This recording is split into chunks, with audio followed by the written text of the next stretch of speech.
this is amazing. Look what you did. And you can do this again and again, no matter what the issue that comes up between the two of you forever. Toxic relationship, my arse. And then I feel really alone with everything. Because I have no model I'm the son of an alcoholic. Successful relations and have him come close to me. For letting me be here for you. Did you get hurt, Teale? You come here to me. So welcome back, Come Here to Me podcast listeners and viewers. Today, we're kind of changing the format up a little bit. It's going to be moi, Figs, and our podcast producer, Steph. Hi. Thank you for being live with us today, Steph. Yeah, I'm a real voice. I'm not just pulling the puppet strings from the background anymore. I know. You're being very brave to actually have your voice on the podcast. Yeah. So we're in the middle of trying to write an article. What's the name of the article again? What's the question, Steph? How to fix a toxic relationship. How to fix a toxic relationship. So what we thought we would do for this episode is we'll walk through it. I know, Steph, you have questions, and we'll go through what the process would be that we would recommend if you find yourself in what feels like a toxic relationship, how you can make it better. Yeah, I'm not a therapist, so I'm the voice of the people, I guess. I like that. Or the voice of the internet. Nice. But I was wondering if we could start with, like, for the purposes of this conversation, what is a toxic relationship? Because it's a very pop psychology or like internet propagated term, but it's used to describe a lot of different kinds of situations. Because like on one extreme end, you have relationships with like what I recognize, in my opinion, to be like actual emotional abuse. And then on the other hand, you have like just any relationship that gets stuck in like painful patterns and destructive behaviors. So what would you consider to be a toxic relationship? Yeah, that's a great question. I like that, defining what it means. Yeah, and that's the thing. It means so many different things to different people, right? Mm-hmm. But for the purposes of this show, I would imagine the broadest definition is just the one and or both members of the relationship are in suffering a lot to most of the time. Right. It just doesn't seem to be possible to have any ease with each other. The relationship seems to constantly devolve into conflict, struggles, fights, whatever you call it, right? Mm-hmm. Now, obviously, I would say one way to distinguish between those two things is it's both people. Right. Are feeling that way all the time, right? Versus it's just one person is feeling that way, right? Like one person could be, look, I'm in a really toxic relationship, and the other person is, well, this is just the way relationships are. This works for me, yeah. Exactly, right? So, and that's a really big deal, right? Because, by the way, because one of the first things I noted about your question, how do I fix a toxic relationship? Like, I'd already feel really happy if a prospective client came to me with that question. Right. Because what's embedded inside the question is they're framing the relationship has a problem as a whole, right? Versus most people, unfortunately, that's not how they start off their inquiry about how to have a better relationship. They usually start off with, how can I fix my toxic partner? Right. Yeah. So I'm actually encouraged if someone comes to me and says, hey, our relationship is toxic, right? Like, that's incredible, right? That they're not just blaming their partner solely for their relationship's problems. They're actually seeing it as a systemic problem. Now, do both partners in that situation have to see the relationship as toxic? Well, when someone says toxic, what I would think toxic is both people are getting so hurt and they're engaging in reactive behavior when they're hurt that they get themselves tied in knots, and the conflict, the pain gets bigger and bigger and bigger, and there's no way out. So they're both getting hurt and they're both trying to get out of being hurt. But the way they both try and get out of getting hurt makes the pain even bigger. And so it builds up to toxic levels of pain and reactivity. Okay. Yeah. So now there are other, let's say, scenarios where, let's say you somehow happen to be a relatively securely attached person. You don't have huge wounding on the side of love, of feeling abandoned. And you don't have huge wounding on the side of wounding of love, of being rejected for not being good enough or not being acceptable. But let's say for some reason you ended up in a long-term relationship with someone that actually does have huge wounding on the side of being abandoned, rejected, and or heaven help you both, right? So that's a situation that no matter, let's say, what you do as someone that is relatively securely attached, your more severely emotionally wounded person is going to be activated more often than you are.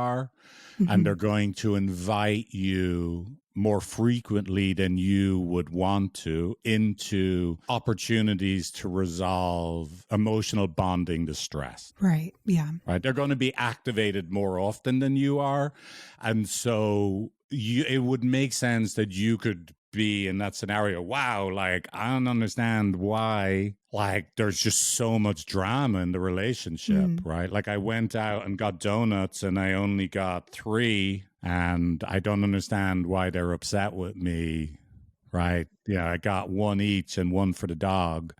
And they're, why are they all of a sudden feeling like I can't believe you wouldn't have considered me and got, like 2 for me, whatever it is, right? Out of curiosity, is that something you see a lot in your couples therapy sessions where there's one person who has more of a severe wounding and sort of pulls? I know you don't like to consider like an initiating of a cycle being on one person, or does it tend to be a little bit more even? Well, I think for someone to end up in a long-term relationship with someone, it tends to be more even. Right? Usually people of relatively similar amount of wounding in love are drawn to stay together in love and relationship. Now, it may not look like that on the outside, right? Because if you remember, like, at least 70 to 80% of the time, one person that's wounded around, I need to know I'm important to you, or I'm special to you, or you want me, or I'm your priority, ends up with someone that's more wounded around, oh my God, is there any way I could be acceptable, good enough? Why can't right now be good, right? One person's trying to get to homeostasis and the other person's trying to get closer. So that's the most common bond. Now, for the person that's trying to get closer, they don't think of the way they're trying to get closer is because they're wounded.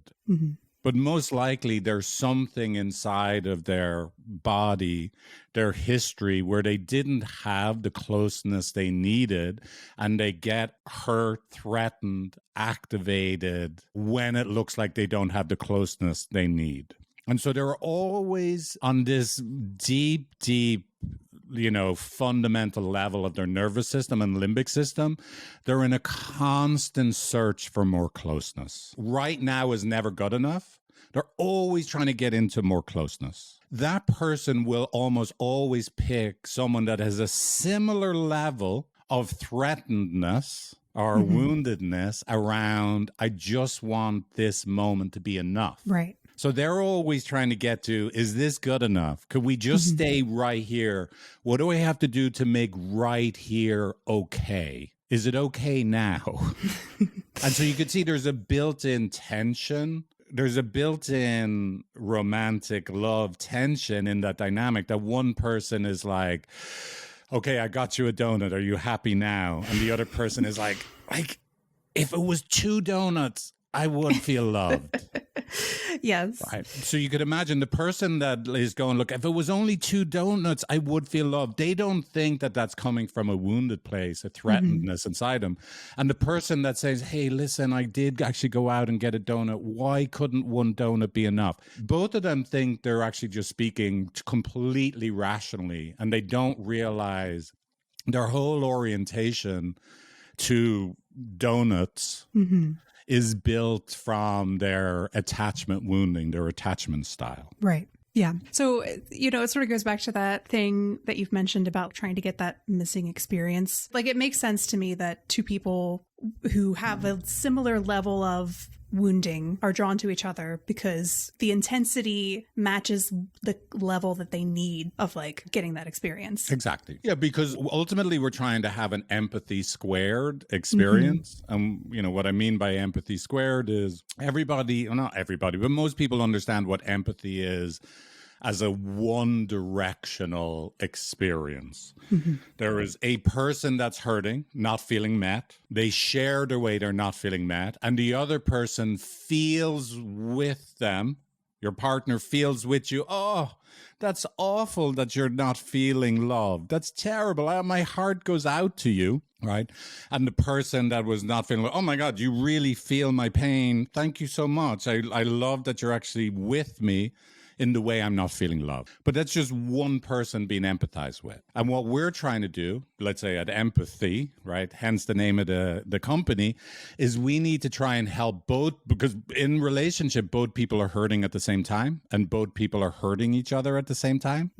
And both of you, even if you're not intending to, are hurting each other at exactly the same time. And so we want to have an experience that you both have empathy for each other, the way you're hurting, and you can see how I am hurting you and you are hurting me in one instant of time. That moment that we go from two separate stories to one shared story that's saturated in empathy and compassion for both of us, that we're living inside the tragedy of how much it hurts you and me at the exact same moment when we're disconnected. That is the most important foundational experience that a couple has to have with each other. Walk me through, like, how do you, in fact, fix a toxic relationship? Yeah, it's a great question. So if, let's say, a person or a couple reached out to me and said, we're in a toxic relationship, how do we fix it? So, like I mentioned, the first thing, I'd be really encouraged that one person or both people were considering the issue is the relationship is toxic versus I am toxic and or the other person is toxic, right? The fact that they're already naming we have a systemic problem is huge. Right. Right? That is huge. Now, again, most likely, that's not where we're going to start off, right? Like, even if someone said that, deep down in their hearts and in their minds, they're probably living in a world that they think, we're in a toxic relationship, but really, we're only in a toxic relationship because my partner doesn't have their act together. Right. And I need a way to help my partner get their act together. So in an ideal world, the best path is to try and get both people to work together to understand what is it that's happening right now in your relationship that makes it so difficult for both of you. If we want to work and change a system, a relationship, we really need both parts of the relationship or system to work together to try and make it better. And the first thing we have to do is we're not actually going to work on trying to make it better, weirdly. We need to completely understand what is it that's actually happening right now between the two of us that makes this relation so difficult for both of us. So just like if there was a new virus spreading around the world, as much as we all want to rush to come up with the vaccine or the medicine, before we can come up with a vaccine or whatever medicine is going to cure it, we have to study, well, what is this virus? How does it work? What is the problem? And that's really annoying, right? Because we want to jump straight to cure, but we have to understand the problem before we cure. Yeah. So step number one is, that in an ideal world, they'd be willing to work with a third party, someone like me, couples therapist somewhere, right, that knows what they're doing, that can define what they mean by it is toxic. and see if we could have both of their stories about what's going wrong actually fit inside of one global narrative where they both make sense. Yeah. Right. So let's say this quote unquote toxic relationship. One person's story is my partner's really controlling. They want me to go to bed at a certain hour, get up at a certain hour, eat certain foods, be home from work at a certain hour. Whoa, I could understand. That must be really threatening and really scary. It's not okay for you to be you, and you live like inside a very tight ship. Right. That's really threatening. And then I talk to the other person. They say, look, I'm really worried. I can't rely on my partner. They don't do what they say they'll do. I'm constantly in a place of anxiety. They say they'll clean the house. They don't clean the house. So I go, wait a second. Let me see if I could be that person. Oh, yeah. You're scared all the time that you don't know if your partner's going to be there for you. So you create rules and like, you know, boundaries for them to live inside, which of course makes them scared. They're not acceptable. And so they're less likely to actually want to come home from work on time, which makes you more scared you're going to be abandoned. So you create even tighter rules for when they have to be home from work. Oh, I think now I understand the toxicity of your relationship as a whole. Right. Look at how the more scared you are, you're going to be controlled, the less likely you are to want to come home. The less likely you are to want to come home, the more scared you are that you can't rely on them, the more you create rules for your partner to live inside, which terrifies them. There's no way they'll ever be acceptable. They can't live up to your standards. And so they're not going to come home for a week. And now you're even more scared, and you'll have to create, like, you know, you're going to put locks on the doors so they can't leave the house, right? So like, oh my God, like I totally get, like, I hope this like translates. Aha. I see the toxicity of the relationship, not just either of you as toxic people. Right. So sort of the thing that makes it quote unquote toxic, and especially in a way that they might recognize themselves enough to like give it a label, is it the intensity of the cycle that you described, and maybe how long it lasts, and like how amped up it gets. Yeah, like if you think, look, the most important thing we have to do in love is we have to be able to go from disconnected back to connected again. And this is really hard for people to accept. Most people think the most important thing we have to do in love is be nice to each other, be really loving and kind, right? That's really good. Right, for sure, but you're not going to successfully be loving and kind all the time because you're going to step on the other person's raw spots, wounded spots accidentally, right? You just being you, right? And so you're going to get disconnected. And then how do we go from disconnected back to connection? Right. And some people, one way to define what a toxic relationship is that the length of time the couple spends in disconnection is really big. Right. It's days, it's weeks, it's months, right? Both on the individual instances of disconnection. And then if you look at the entire, let's say a month period, like 80% of the time they're feeling not emotionally connected to each other, right? So individual instances take way too long for them to end. And then as a whole, they're spending more time disconnected than connected to each other. Yeah. The other factor is to be able to go from disconnected back to connection, we have to have a meaningful repair. Right. So when you're disconnected from each other, you could just say it's as simple as we're both not able to be here for each other in the way we both need. Right. Right. It's temporarily impossible to do that. Well, during that time, they're disconnected. The relationship feels toxic. Right. There's no way out of it. And then that'll eventually end. Whether that now, is it going to end because we just got tired of it and I said, do you want to go for lunch? I went, sure, let's go for lunch. Or does it end because, look, I see how both of us have been hurting and both of us have been hurting each other. And I now feel both people in the relationship, I actually feel a lot of empathy for the way you and I have been hurting. And now we love each other now the way we couldn't love each other while we were disconnected from each other. Right.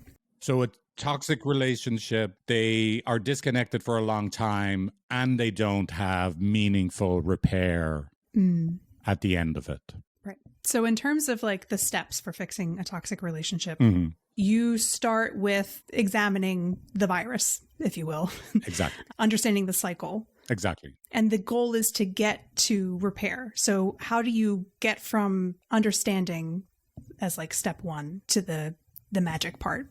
Yeah. So the first thing is, right, so I've got three entities, right? There's the two individual people, and then there's the system that they both create with each other.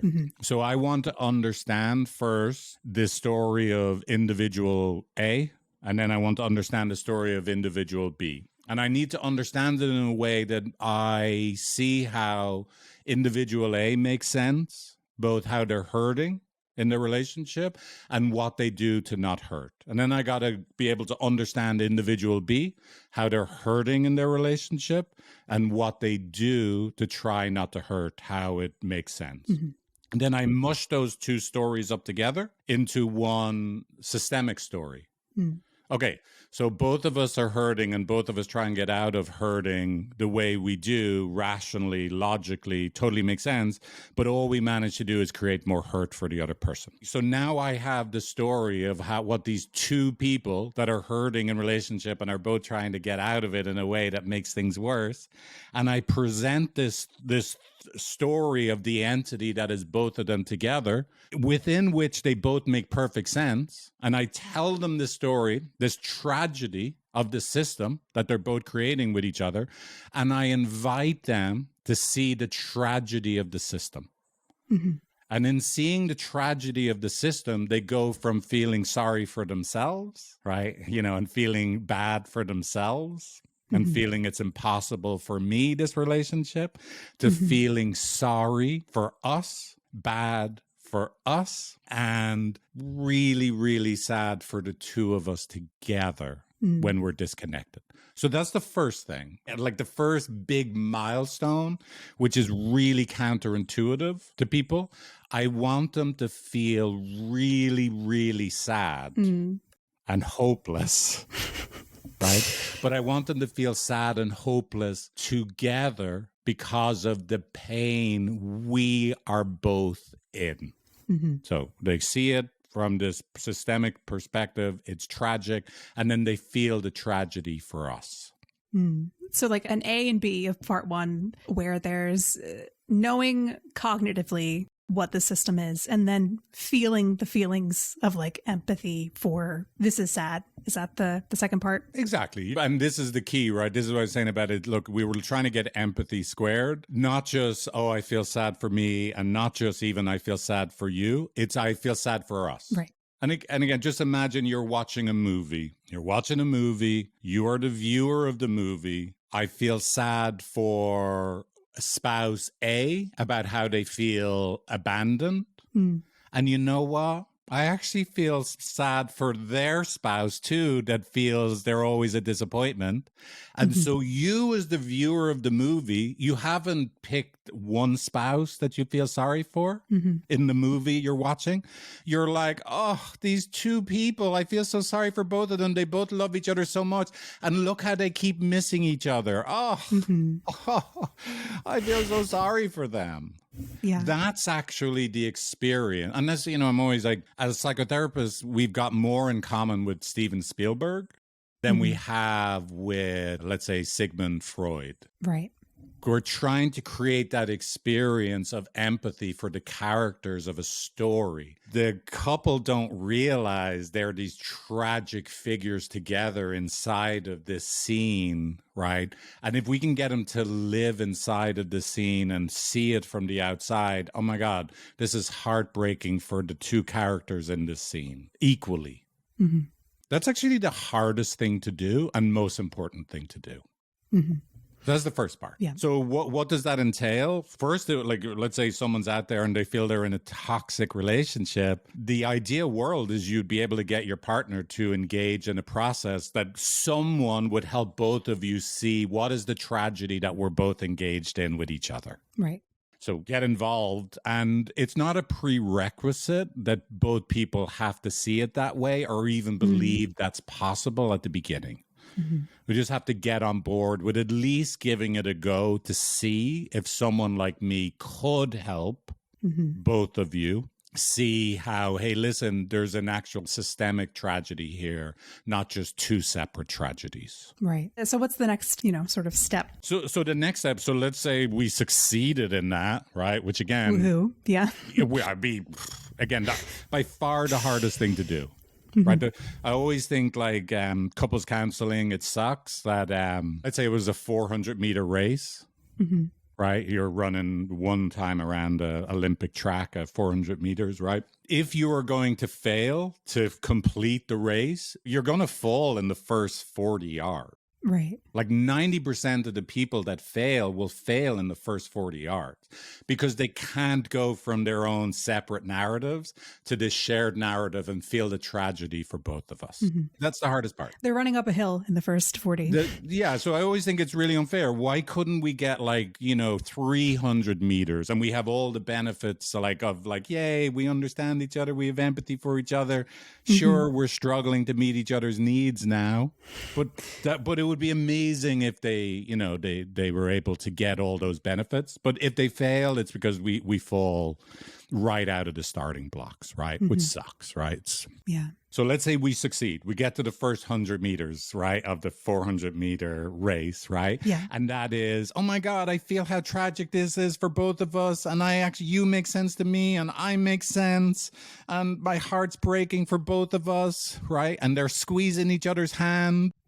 Right? Like at least figuratively speaking, right? This is only happening because we love each other, that we get stuck like this. We're just two wounded people. Then we can do the next part of the track. Most people want to do this second part first. Right. Right? Which is now we can take a long pass, the two of them together, but now I can go deeply into one person's pain, right? Because the other person now feels like, okay, it's both of us. We're both hurting. I'm valid. You're valid. And now I can go explore deeply the pain of one person, organize it into a coherent story. I just feel like I'm always a disappointment, or I feel like I don't matter to you. Help them feel that fully, that they're just in the pain of not mattering, or they're just in the pain of always being a disappointment, and then share and ask for their needs to be met from that pain.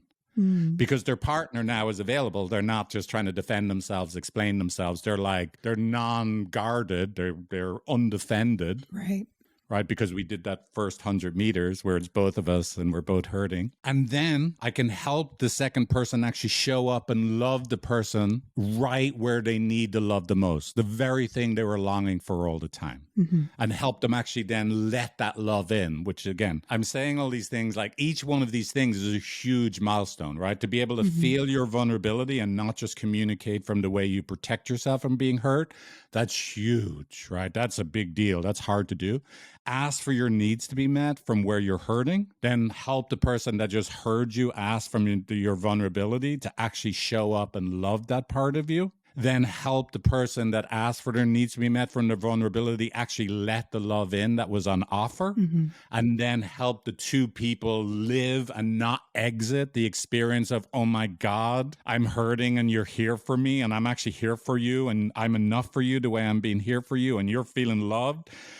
What? Like help them live and not exit that experience of connection, because connection is actually really overwhelming and vulnerable for people. And people will like, oh, look, did you see that sparrow?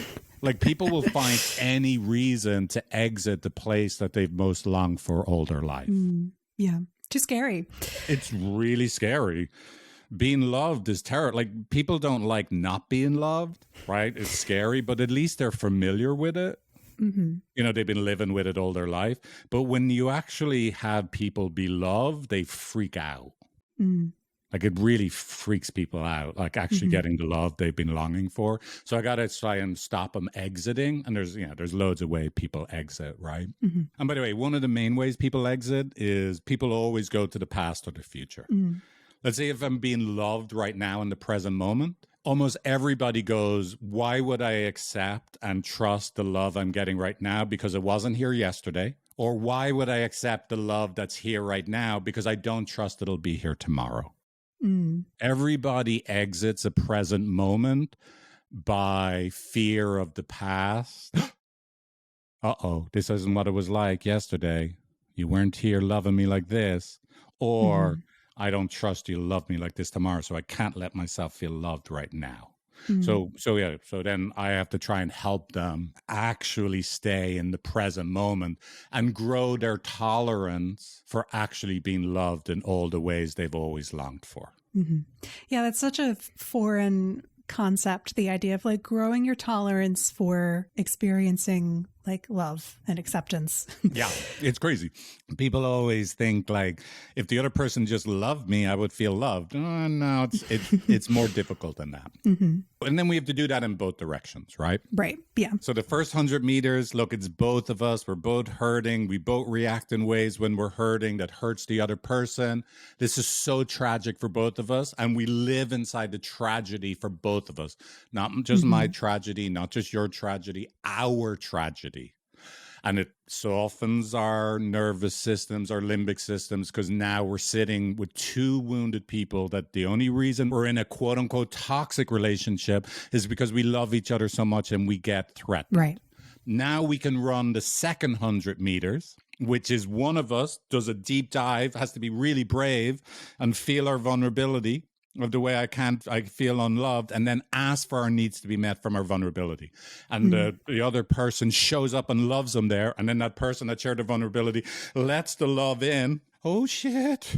And then they get to be there in that like shared experience of, my God, I asked for my vulnerability to be met. You showed up and loved me and I'm actually letting it in. Damn, this is crazy. And that's the second 100 meters. The third 100 meters, we do the same thing the other direction.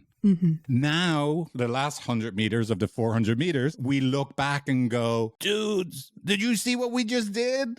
You guys came in, you thought your relationship was toxic and you thought there was something wrong with both of you, but it turns out it's only happening because you both love each other. And you were able to feel how sad this is for both of you. And then you were really brave and you felt your vulnerability and you asked for your love to be met. And then you showed up and you loved them and you hugged each other. And then we did the exact same thing the other direction. And next week, this is amazing. Look what you did. And you can do this again and again, no matter what the issue that comes up between the two of you forever. Toxic relationship, my arse. You are just two people that love each other and you just got confused. Look how much you mean to each other. Get out of here. There's nothing wrong with both of you. That's it. That's how I'd help them. That's pretty good. Yeah, so that's the goal. Sounds very effective. Well, it is, right? And it is really effective. But, you know, there's a lot of places that people work against each other, right? And this is one of the things that sometimes I know people might think it sounds, obnoxious for me to say. The individual people in a relationship are not trustworthy. Your perception as a part of a system is not trustworthy because if you're in a 2-tree woods, there's only 2 trees in the woods, your perception of what the problem of the woods is, like how do we resolve the woods problems? It's just a small little part of what the problem the woods are experiencing, right? We need to get the information from both trees. And then we need to have a drone's eye view of, would you look at what's happening in the entire woods? And so hopefully that's what I'm doing or someone like me is doing, is we're getting all of the information. Well, and so I think an important part of that is like when people hear the idea that they're not trustworthy. Yeah. They're thinking you're going straight to drone's eye view and that's the only thing that matters. But the important part is that you're getting also both the 2 trees perspective. Like it's a full empathetic understanding. Oh, absolutely. Look, when I say it's not trustworthy, look, their experience is completely true. It's completely valid. They're absolutely right to be devastated and hurting. I would feel the exact same way. I would be responding the exact same way. And it's just not the whole story, right? So just be clear, I've never met 2 members of a couple where both people don't make perfect sense and both of their pain isn't absolutely valid. right? I know there's a lot of double negatives in there, but I think people can do the math. But everybody always makes sense. Yeah. Everyone always makes sense, right? Now, look, there is some small percentage of relationships where, look, one person is really out to lunch, right? They're too controlling. They're too shut down because of whatever's happened to them in their life or whatever way they're wired differently, right? But the vast majority of times, it's just no one has walked them through this process that I described. Right. So here's what I always say, like, look, let's say you're like, your partner or you're just too wounded to be able to make love and relationship work. And it's just going to be really toxic and it's going to be tremendous suffering, right? Well, one, hey, listen, you still deserve to try and make it work. I'm sorry. And so I will do everything I can to help someone that, look, I just get so threatened in relationship. I'm always like getting hurt. I'm always being reactive, or my partner's always getting hurt, always being reactive. Just like if you went to a pound and you got a dog from the pound that's really threatened every time you try and feed them. Well, the medicine is more love, more patience, right? It's not to get rid of them, right? Or tell them to give up on love and relationship, right? So I'm just going to love them and care for them and try and help them do this thing, right? And we'll die trying. Yeah. Right. Well, and I think when people hear this breakdown that you do, where you're getting to this place of an all needs met moment. Exactly. I think there's a part of people where they're afraid that that's not going to happen. It's actually just, we have to meet the other person's needs and my needs don't matter. And it's hard for them to get from that to the place where I'm willing to take the dive to work through the system or have somebody else come in and break it down. Yeah. No, you're right. You're right. And it's just not, that's the thing. Most people, they just have never experienced an empathy squared moment. Right. And so I can explain it conceptually, but it's something that has to be experienced, where there is a way in which both people are hurting and both people are feeling each other's pain at the exact same time. And you're both just having so much love, empathy, and compassion for each other in the same instance. Look, I can explain it all day long, but we just have to experience it. The only way things work is that both people's pain is valid, it's accepted, it's empathized with, and felt deeply in both of their hearts for themselves and each other. And so look, this is another thing that's really a concept that's very hard for people to wrap their heads around. The way we make things better is resolving the present moment, because we have to have that present moment experience of both of us are hurting, both of us are hurting each other, both of our pain is valid, and our hearts go out to both of each other in the exact same moment. I'm always just trying to have that present moment experience. I'm not actually trying to resolve the past or the future. If we can have a present moment experience of empathy squared, of we both are loving each other right now, when we were just a minute or 2 minutes ago, where you're withholding love for me. Well, no, you're withholding love for me. And we convert that into a present moment. Hey, we both love each other and our hearts are breaking for each other. Look, it just changes absolutely everything. It changes everything. And again, there isn't a great way to describe it that will ever be a substitute for the real life experience of it. Of it, of doing it for reals. So there's a level where, if you're someone trying to determine, is this a fixable, quote unquote, relationship? And you're hearing this breakdown of cognitively, what the process is, and you're wondering, okay, can my partner do that? Can they come to that place? Or can I do that? Can I get to that place? There's a level where you're never going to know for sure. Exactly. Until you need to try. You do it. Yeah. Yeah. Look, you got to try it. Look, and this isn't a brag. I guess it's a brag. Look, I've had couples that have already divorced. They're already living in different states. They're already absolutely convinced I can't do it. My partner can't do it. And within a few months, they're back together, living together, remarried, right? They've had other therapists tell them, hey, listen, you guys got to get away from each other.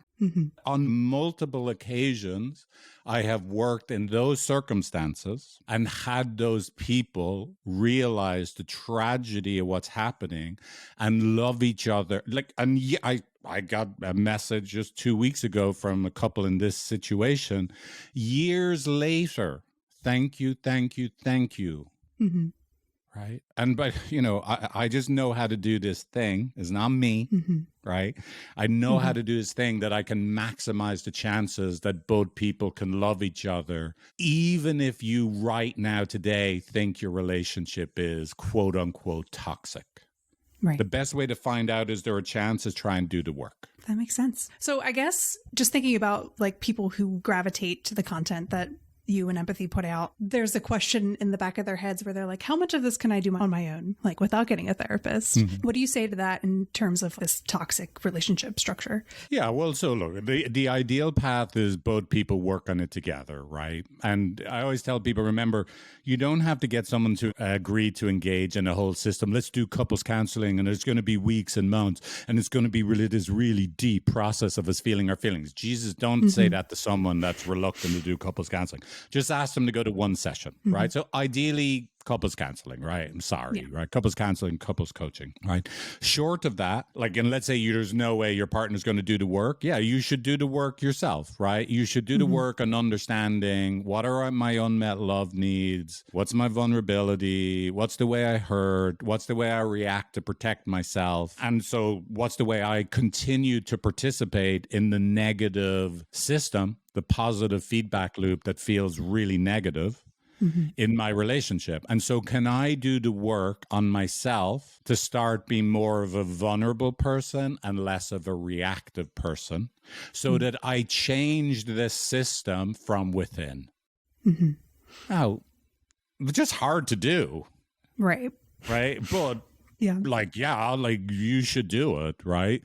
I mean, you study yourself, study the system you're a part of, and do the work to go from reactivity to vulnerability and see if you can grow your empathy, understanding, and empathy of your partner. Because again, if everything I said is true, your partner actually makes sense. Even if they're so annoying, they're irritating as hell, right? Yeah. They like I gave the example of, Mr. or Mrs. controlling pants. You need to be home by 8 p.m. Now, listen, that's really annoying. Right? Let's be clear. That's very annoying behavior. But the only reason a human being is annoying like that is there's a threatened little one inside of them. People that say you must be home by 8 p.m. are scared people. And can you actually, for a brief moment, feel how they must be scared? And this controlling behavior of theirs is just how they try and survive in a scary world. Right. Now, don't get me wrong. You don't have to give up on being irritated with them being controlling. But we also want to include poor little scared devil. Right? He's just a little scared devil playing a controlling person. Right. Right. We want to include that part of it. I guess that takes me to what I guess should be my final question, given the time. Yeah. I just wanted to hear your take on the premise that in a toxic relationship, it's the behaviors that need to change. Because basically what you hear when somebody describes a toxic relationship is a list of behaviors from one or both partners. And then the idea tends to be like, well, you got to stop those behaviors. Yeah. Yeah, it's not going to work, right? Sorry, right? Trying to get people to, this is my opinion. Obviously, there are people that go about things different direction, but people aren't going to change their behaviors built on a foundation of air, like thin air, right? Or quicksand, right? So we need to build a foundation first, and behavior change then happens organically, actually, weirdly, through building a firm, solid foundation. Now, what is that foundation? The foundation is helping people understand themselves and each other. Oh, my bad behaviors is not because I'm bad or a crazy person. It's because this is how I behave or my partner behaves when they're threatened inside. And why are they threatened? Because love means so much. We want to build behavior change on top of that foundation. If you try and go straight to behavior change without, hey, listen, your behavior is as bad as they are. And don't get me wrong, I want you to stop like chasing people down the freeway and road rage incidents is, let's be clear, that should change. Yeah. Right?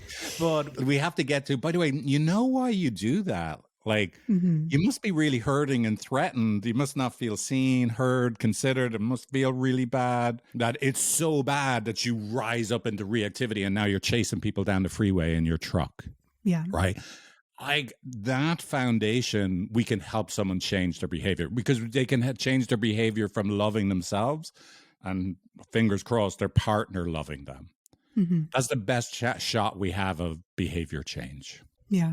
I mean, it makes sense because if you consider the behaviors that are like the bad behaviors, quote unquote, are typically, as the way you've described how relationships work, a way of protesting not feeling the flavor of love that they feel like they need. Exactly. And when you ask someone to change that behavior, that is then again like a triggering, I'm not getting the love that I need thing. So them then from that place trying to not do the behavior that actually makes them feel like they're better, like protected, seems like kind of counterintuitive. Yeah, I mean, yeah, look, there's multiple, let's say someone that feels rejected, unacceptable, they're prone to feeling not enough. And so if you tell them, look, the way in which you don't show up is very disappointing. You don't make me feel special, right?